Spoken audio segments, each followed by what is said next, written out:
राधे राधे प्यारे बच्चों, साथियों एवं जितने भी लोग इस वीडियो को देख रहे हैं सबको मेरा राधे राधे। आज ये वीडियो बनाना पड़ा, थोड़ा सा ज़रूरी था हमारे लिए। मैं अपनी कम्युनिटी में, कोचिंग के ग्रुप में और कई जगहों पर इस तरह की बातें सुनता था कि अब वैकेंसीज़ नहीं आएंगी, अब स्टूडेंट्स का क्या होगा, अब हम लोग क्या तैयारी करें, कैसे पढ़ें, क्या कुछ होगा या नहीं होगा। आप एक बात हमें बताइए, क्या आप ये मान सकते हैं कि जितने कर्मचारी इस समय देश में काम कर रहे हैं, क्या उतने कर्मचारियों के ही सहारे देश हमेशा काम करता रहेगा, या फिर हमें अलग से रिक्रूट करने की ज़रूरत पड़ेगी? क्या हमारे देश में, हमारे प्रदेश में जिस तरह की परिस्थितियां आज बनी हुई हैं, क्या हमेशा बनी रहेंगी? नहीं, इन सब का उत्तर होगा नहीं। हम आपसे कहते हैं कि हमने लॉकडाउन के 1 महीने से अधिक बिता लिए हैं मित्रों। कितने लोग ऐसे हैं जो पूरे अनुभव के साथ, आत्मविश्वास के साथ ये बात कह सकते हैं कि हमारे जितने विषय कमज़ोर थे हमने उन्हें मजबूत बना लिया है, ढेर सारी किताबों का अध्ययन कर लिया है। कितने विद्यार्थी ऐसे हैं जो ये बात कह सकते हैं कि नहीं, अगर हमें आज एसएससी का एग्ज़ाम देना पड़ जाए तो हम बहुत अच्छे नंबर से पास हो जाएंगे। क्या इन ढेर सारे प्रश्नों का किसी भी उत्तर हाँ हो सकता है? नहीं ना। सच ये है कि विगत 35-40 दिनों से हम लोगों का पढ़ाई में सही से मन ही नहीं लग रहा है, और वो सिर्फ इसलिए क्योंकि सब कुछ चले तो पढ़ें, सब कुछ चले तो पढ़ें। अरे वाहनों के चलने से, दुकानों के चलने से आपकी पढ़ाई पर कोई असर हो सकता है क्या? नहीं ना। मालूम है मुझे मुसीबत है, मालूम है कि हम लोग परेशानी में हैं, लेकिन मुझे यह भी मालूम है कि ये एक ऐसा समय था जो हमारे लिए आया। सारी भर्तियां रुकी हैं और हम आगे बढ़ सकें, पढ़ाई में दौड़ सकें, आगे कुछ नया सोच सकें, ज़्यादा से ज़्यादा किताबों का अध्ययन कर सकें, इसके लिए हमें बहुत स्पेस मिला।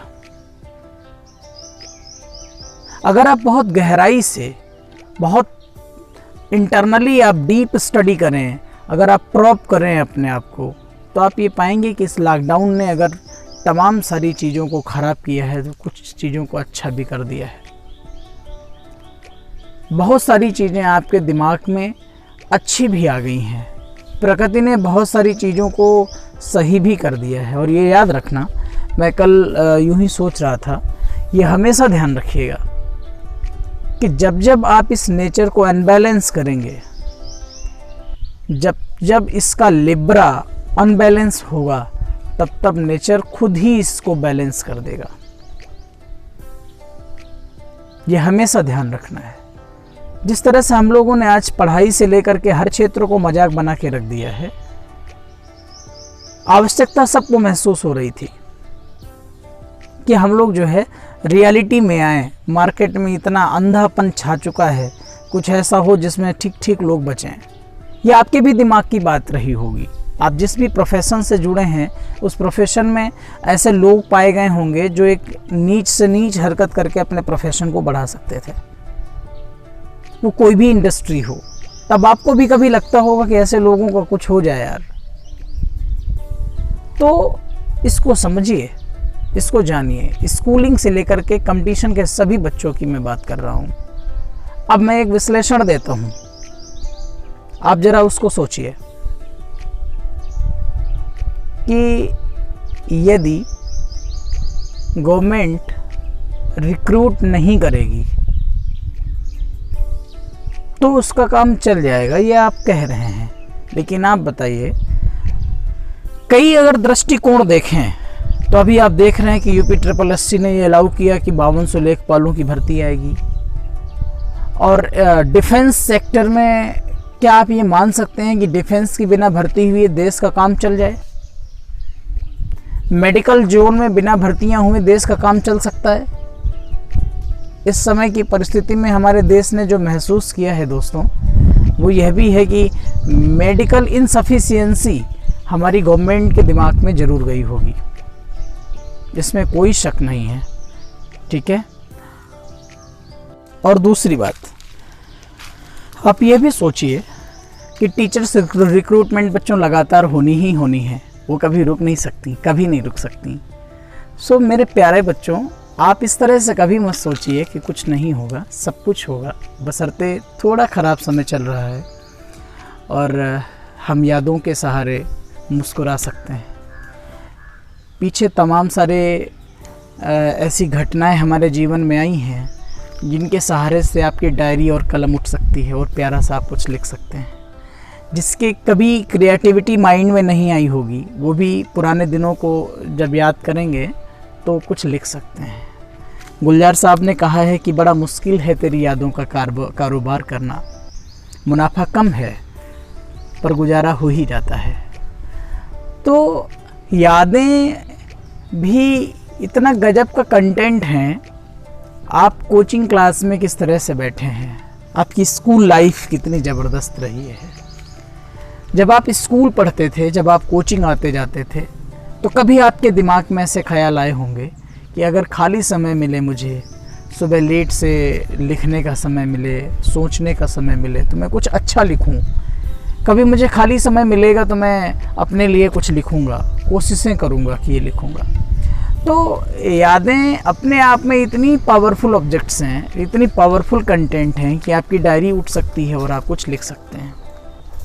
तो प्यारे बच्चों, कभी ऐसा मत सोचिए कि कोई रिक्रूट नहीं आएगा।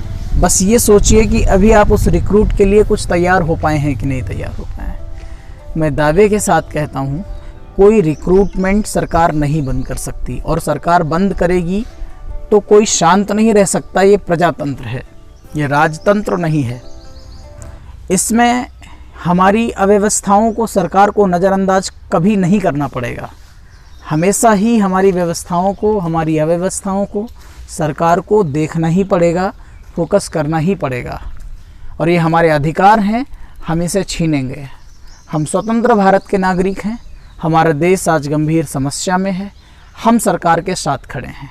जिस दिन हमें ऐसा महसूस होगा कि हम बेरोजगारी के बोझ के तले दब के मरने वाले हैं, तब हम सभी भारत के लोग एकजुट हो जाएंगे, इसमें कोई शक नहीं है। लेकिन आप सबसे पहले अपनी योग्यता की परख करिए। क्या किसी भी कंपटीशन के जितने भी पेपर्स होते हैं, उन पेपर्स ने आपको इतना क्लियर कर दिया है? क्या आपके नोट्स इतने दमदार तैयार हो सके हैं कि आप एक बार में ही सब कुछ तैयार कर लें? शायद इसका भी आंसर ना होगा। और ये बात मैं दोबारा रिपीट कर रहा हूँ कि जिस समय आप कोचिंग क्लास में आके बैठेंगे या जिस समय आप तमाम सारे बच्चों के साथ मिलेंगे, तो डेफिनेटली उनमें से 2-4-10% लोग ऐसे होंगे जो तुम्हें परेशान करेंगे, क्योंकि उनकी ये जो 2 महीने की मेहनत है, वो मेहनत आप शूट नहीं कर पाओगे, क्योंकि आपने तो इन 2 महीनों में कुछ किया नहीं होगा, तो आप नहीं शूट कर पाओगे। तो मेरा निवेदन है, हाथ जोड़कर निवेदन है कि आप खूब कस के मेहनत करिए, जी भर के पढ़ाई करिए। बहुत सारी किताबें आपकी इन्वायरमेंट में हैं। कक्षा 6, 7, 8 की हिंदी पढ़िए, मज़ा आ जाएगा। कक्षा 6, 7, 8 की अंग्रेजी पढ़िए, मज़ा आ जाएगा। तमाम सारी ई बुक्स हैं, उनका अध्ययन करिए और मज़ा आएगा। मैंने अभी बीच में अग्नि का उड़ान पढ़ी, डॉक्टर APJ अब्दुल कलाम की, क्या गजब की किताब है, आप उसे ही पढ़िए। तमाम सारी पुस्तकें आपके लिए हैं जिन्हें आप पढ़ सकते हैं। दूसरी बात यह है कि मैं जितने भी डेस्टिनेशन स्टडी पॉइंट के स्टूडेंट्स हैं, एयरफोर्स और SSC के, उन सबको ये सूचित करना चाहता हूँ कि नए बैचेस ऑनलाइन ही स्टार्ट होने वाले हैं बहुत जल्दी। जितने भी नए स्टूडेंट्स कोचिंग करना चाहें, वो हमारे निजी नंबर पे संपर्क करते जाएं, अपना नाम इनरोल कराते जाएं, और क्लासेस ऑनलाइन मिलना शुरू हो जाएंगी किसी विशेष ऐप के माध्यम से, जहाँ पे पूरी क्लास कनेक्ट हो पाएगी और हम सभी लोग पढ़ाई कर पाएंगे। आप सभी लोग सरकार के आदेशानुसार लॉकडाउन के नियमों का पालन करिए, खुश रहिए, अपने घर में रहिए, बाहर का कुछ ना खाइए। बाहर कुछ मिल ही नहीं रहा है, इसके बावजूद भी बाहर का कुछ मत खाइए, मुस्कुराइए। जय हिंद, जय भारत।